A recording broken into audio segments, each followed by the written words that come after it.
আসসালামু আলাইকুম আমার প্রিয় দর্শক বন্ধুরা, কেমন আছেন সবাই? আশা করি যে যেখানে আছেন ভালোই আছেন। আমাদের মাঝে অনেকেই আছেন যারা একটি নর্মাল বাজেটের মধ্যে দারুণ ক্লাসিক স্মার্টফোন কেনার জন্য অপেক্ষায় আছেন। আর তাদের জন্য দারুণ খুশির খবর নিয়ে আসলো রিয়েলমি।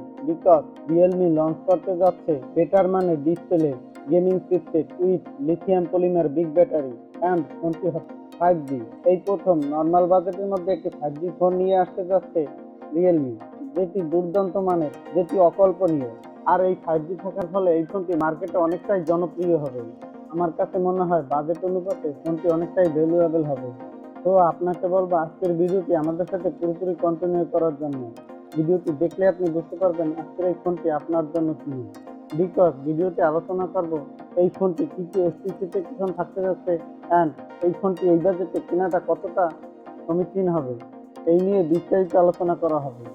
শুরু করার আগে ছোট্ট একটি রিকোয়েস্ট, এখনো যারা আমাদের চ্যানেলটি সাবস্ক্রাইব করেননি তারা আমাদের চ্যানেলটি সাবস্ক্রাইব করে পাশে থাকা বেল বাটনটি প্রেস করে যাবেন। তো চলুন তাহলে আজকের ভিডিওটি শুরু করা যাক। প্রথমে আমরা যদি এই ফোনটির ডিজাইন অ্যান্ড আউটলুক নিয়ে কথা বলি, তাহলে আপনারা দেখতে পাচ্ছেন এই ফোনটির লুক অনেকটাই গর্জিয়াস এবং ফোনটি পাওয়া যাবে দুর্দান্ত মানের দুইটি কালার ভেরিয়েন্টে। ফোনটির weight distribution and drag design অনেকটাই চমৎকার দেখতে পাচ্ছেন, যেটা দেখতে অনেকটাই গর্জিয়াস লাগছে। ফোনটির ব্যাক রেয়ার পার্ট হবে অবশ্যই plastic Bill and body frame হবে প্লাস্টিকের, বাট ব্যাক সাইড দেখতে অনেকটাই গ্লাসের ব্যাক সাইডের মতো মনে হয়। আমার কাছে মনে হয় এই বাজেটে এই ফোনটি অনেকটাই ইউনিক ডিজাইন হতে যাচ্ছে। ফোনটির বডি ফ্রেম হবে অনেকটাই স্লিম, যেহেতু এর ডাইমেনশন 8.1 মিলিমিটার অ্যান্ড ফোনটির ওয়েট 176 গ্রাম। এবার আসা যাক এই ফোনটির ডিসপ্লে সেকশনের দিকে। এই ফোনটিতে ডিসপ্লে হিসেবে ব্যবহার করা হয়েছে 6.5 ইঞ্চি মাপের ফুল এইচডি প্লাস রেজুলেশনের IPS LCD panel with HD plus রেজুলেশনের। এর ডিসপ্লে রেজুলেশন হবে 720x1600 পিক্সেল এবং পিক্সেল ডেন্সিটি হবে 411 পিপিআই। ফোনটির ডিসপ্লে পিক ব্রাইটনেস হবে 600 নিট, যার ফলে সানলাইটেও অনেকটাই দুর্দান্ত পারফরমেন্স পাওয়া যাবে লাইটিং এর ক্ষেত্রে। থাকতে যাচ্ছে ফিচার, তার ফলে একই সাথে অনেকগুলো অ্যাপ অ্যাক্টিভ রাখতে পারবেন। ফোনটি হতে পারে একটি 5G smartphone. Design, Outlook and ডিসপ্লের ক্ষেত্রে আমার কাছে বাজেট অনুপাতে মোটামুটি ঠিকঠাকই লেগেছে। বাট ফোনটিতে ব্যবহার করা হয়েছে ব্যাক সাইডে ডুয়েল ক্যামেরা সেটআপ, যেটা আমার কাছে মোটেও ভালো লাগেনি। এখানে যদি ট্রিপল ক্যামেরা সেটআপ দিয়ে নিয়ে আসতো তবে আরো জোশ হতো। যাই হোক, এখানে ব্যবহার করা হয়েছে 48 মেগাপিক্সেলের একটি মেইন শুটার, এরপর রয়েছে 2 মেগাপিক্সেলের ডেপথ সেন্সর। বাট এখানে যদি ট্রিপল ক্যামেরা সেটআপ দিয়ে নিয়ে আসতো এবং 5 মেগাপিক্সেলের ম্যাক্রো লেন্স দিয়ে নিয়ে আসতো তবে অনেকটাই চমৎকার হতো এই বাজেটের মধ্যে, যা মার্কেটে ফোনটিকে অনেকটাই ভ্যালুয়েবল করে তুলছে। ফোনটির ব্যাক সাইডের ক্যামেরা থেকে 4K রেজুলেশনের 30 fps এর ভিডিও রেকর্ড করার সাপোর্ট থাকতে যাচ্ছে।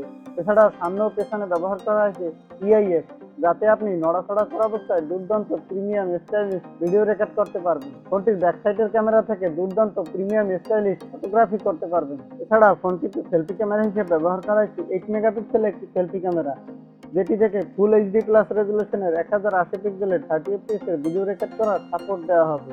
এই ফোনটির সেলফি ক্যামেরা থেকে আপনি মোটামুটি ভালোই মানের ফটোগ্রাফি করতে পারবেন। ফোনটিতে ট্রিপল ক্যামেরা সেটআপ দিয়ে নিয়ে নেওয়া আসলেও বাজেট অনুপাতে ফোনটি বেশ গর্জিয়াসই হতে যাচ্ছে। এবার আসা যাক এই ফোনটির পাওয়ার সেকশনের দিকে। এই ফোনটিতে প্রসেসর হিসেবে ব্যবহার করা হয়েছে মিডিয়াটেকের ডায়মেনসিটির আপগ্রেড একটি চিপসেট। এখানে ব্যবহার করা হয়েছে মিডিয়াটেকের ডায়মেনসিটি 900U 5G প্রসেসর, যেটি অনেকটাই মিডিয়াটেকের ডায়মেনসিটি 900 5G প্রসেসরের মতো। যা সিপিইউ থাকছে অক্টাকর 2.4 GHz অ্যান্ড জিপিইউ থাকছে মাইলি G57MC3, যেটা অনেকটাই আপগ্রেড ভার্সনের জিপিইউ অ্যান্ড থাকতে যাচ্ছে LPDDR4X RAM, থাকতে যাচ্ছে ইউপিএস 2.1 স্টোরেজ। মোটামুটি ভালোই মানের জিপিইউ থাকার ফলে এখানে আপনি বড় বড় হাই সেটিংসের গেম ও সফটওয়্যার অনায়াসে স্মুথলি প্লে করতে পারবেন কোনো প্রকার ল্যাকিং ছাড়াই।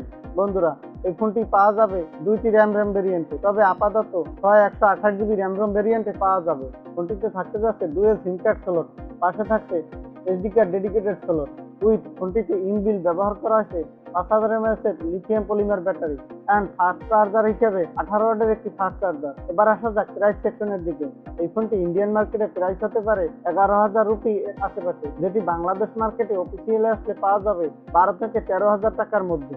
অন দ্য আদার হ্যান্ড, ফোনটির প্রাইস নিয়ে আমার কাছে খুবই ইমপ্রেসিভ মনে হয়, বিকজ ফোনটিতে থাকতে যাচ্ছে আপগ্রেডেড গেমিং চিপসেট, থাকতে যাচ্ছে big display and big battery, side mountain fingerprint sensor, যা বাজেট অনুপাতে আমার কাছে খুবই ইমপ্রেসিভ মনে হয়েছে। যদি এই সকল কম্পারিজন নিয়ে ফোনটি লঞ্চ করে তবে মার্কেটে অনেকটাই ভ্যালুয়েবল হবে। আমার কাছে মনে হয় রিয়েলমি এই সর্বপ্রথম গ্রাহকদের জন্য চমৎকার একটি উপহার নিয়ে আসতে যাচ্ছে। বন্ধুরা, এই ছিল আজকের ভিডিও। আজকের ভিডিওতে যদি ভালো লাগে লাইক দিন এবং আজকের এই ফোনটি কেমন হয়েছে তা মতামত দিবেন আশা করি। বন্ধুরা, ভালো থাকেন, সুস্থ থাকেন, এই কামনাই করি। আজকের মতো এখানেই শেষ করছি। যাবার আগে একটি কথা না বললেই নয়, এখনো যারা আমাদের চ্যানেলটি সাবস্ক্রাইব করেননি তারা আমাদের চ্যানেলটি সাবস্ক্রাইব করে যাবেন আশা করি। আজকের মতো আল্লাহ হাফেজ।